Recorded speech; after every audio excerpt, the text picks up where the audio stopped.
Guys 8वीं class के maths का चैप्टर 3 के लिए हम आपको आमंत्रित करते हैं, स्वागत करते हैं। इसमें प्रश्नावली हमने ले लिया 3.2 और टॉपिक है चतुर्भुज। पहला क्वेश्चन ये है, दो फिगर्स हैं और दोनों से हमें एक्स का मान निकालना है। यहाँ पर एक रेगुलर पॉलीगन है 3 साइडेड का और बाहर वाले कोण एक्स 125 और 125 दिया हुआ है, हमें एक्स का मान निकालना है। तो बाहर वाला x प्लस 125 प्लस 125 ये तीनों कोणों का योगफल 360 ही होना चाहिए था। तो 125 और 125 250, इसलिए 360 से हम ये 250 को माइनस कर दें तो x का मान 125 होगा। अगर हम दूसरी तरह से देखें, अगर ये बाहर वाला 125 है तो अंदर वाला 55 होगा, ये बाहर वाला 125 है तो दो लीनियर पेयर से 155 होगा अंदर वाला।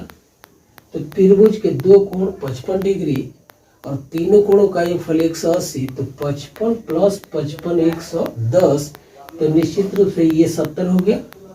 और 170 लीनियर पेयर बनाते हैं तो x का मान 110 हो, 110 प्लस 70 ये 180 होता है। तो ऐसे भी निकाल सकते हैं।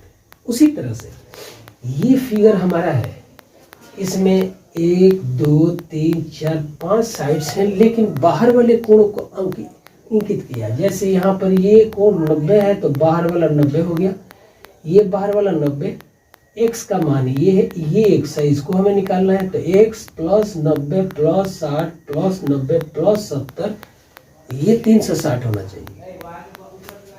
तो x प्लस 90 60 90 75 को जोड़ा तो 315, इसलिए x का मान 360 से 315 को माइनस करेंगे तो 45 डिग्री होगा और हमारा x का मान इस तरह से 45 डिग्री होगा। अगला क्वेश्चन सेकंड, गाइस क्वेश्चन 3, इस प्रश्नावली का क्वेश्चन 3, पॉलीगन में 9 साइड्स वाली पॉलीगन है और हमें बताना है कि उसमें एक्सटीरियर एंगल का वैल्यू कितना होगा। तो हम जानते हैं कि किसी भी पॉलीगन में ईच एंगल निकालना हो तो उसके लिए फॉर्मूला है कि n-2 × 180 या होल अपॉन n, जहाँ पर n भुजा की संख्या है, साइड की संख्या। साइड दे रखा है 9 साइड वाला पॉलीगन, तो उसके इंटीरियर एंगल का वैल्यू के लिए ये सूत्र है। तो इंटीरियर एंगल हम निकाल लेते हैं। n के लिए 9 रख दिया तो ये 7 आ गया और 9 से 180 को काटने पर 9 दूना 18 20, अब 20 7 140। तो जब कभी भी कोई ऐसे पॉलीगन हो तो एक्सटीरियर एंगल और ये इंटीरियर एंगल दोनों का सम 180 डिग्री होना चाहिए। इंटीरियर एंगल का मान 140, 140 प्लस एक्सटीरियर एंगल ये बराबर हो गया 180। तो इंटीरियर एंगल कितना हो गया, तो 180 से 140 को माइनस कर देंगे तो 40 डिग्री आ गया, मतलब एक्सटीरियर एंगल का वैल्यू तो 40 डिग्री। इसी तरह से अगर साइड्स 15 रखते हैं तो यहाँ पर 15 रखते हैं, 15 में से 2 गया तो ये 13 आ गया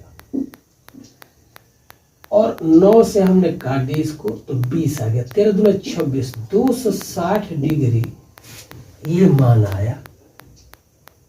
यहाँ भी 15, यहाँ हमें 15 रखना होगा। अगर 15 साइड है तो यहाँ 15 रख दी, यहाँ भी 15 रख दी तो कटेगा भी ये 5 3 15 और 5 3 15, 5 6 30 और फिर 3 से कटेगा 12 3 36, तो 12 3 36 और 12 3 15, 156 डिग्री।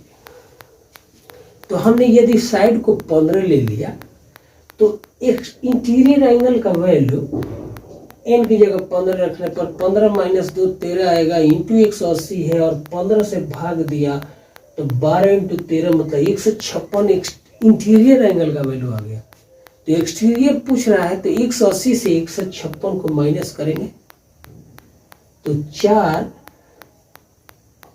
24 डिग्री हो गया। इस तरह बाहरी एंगल एक्सटीरियर एंगल का वैल्यू 24 डिग्री होगा यदि साइड्स 15 है। क्वेश्चन नंबर 3 में इसके उल्टा है।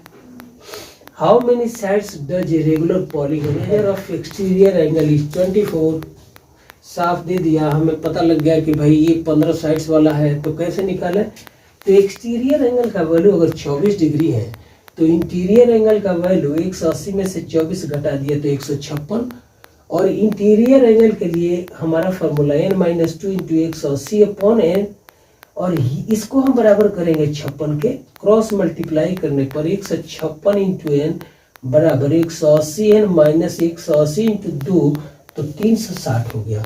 तो 156 n बराबर 180 n माइनस 360 सिंप्लीफाई की तो n का वैल्यू 15, मतलब 15 साइड्स वाले पॉलीगन के एक्सटीरियर एंगल का वैल्यू 24 डिग्री है। तो इस तरह से यहाँ पर हमने साइड का वैल्यू 15 निकाला। तो हम फोर्थ क्वेश्चन को डील कर रहे हैं। फोर्थ क्वेश्चन में हमें बताने हैं हाउ मेनी साइड्स की संख्या बतानी है रेगुलर पॉलीगन के लिए। How many sides does a regular polygon have if it's interior angle is 165 interior angle हो। इंटीरियर एंगल हो तो इंटीरियर एंगल के लिए हमारे पास फॉर्मूला है कि interior angle is equal to n-2 upon into 180 whole upon n। इसको simplify किया तो n का वैल्यू 24 आ रहा है। मतलब वो पॉलीगन जिसमें इंटीरियर एंगल का मान 165 डिग्री हो उसमें साइड्स की संख्या 24 होगी।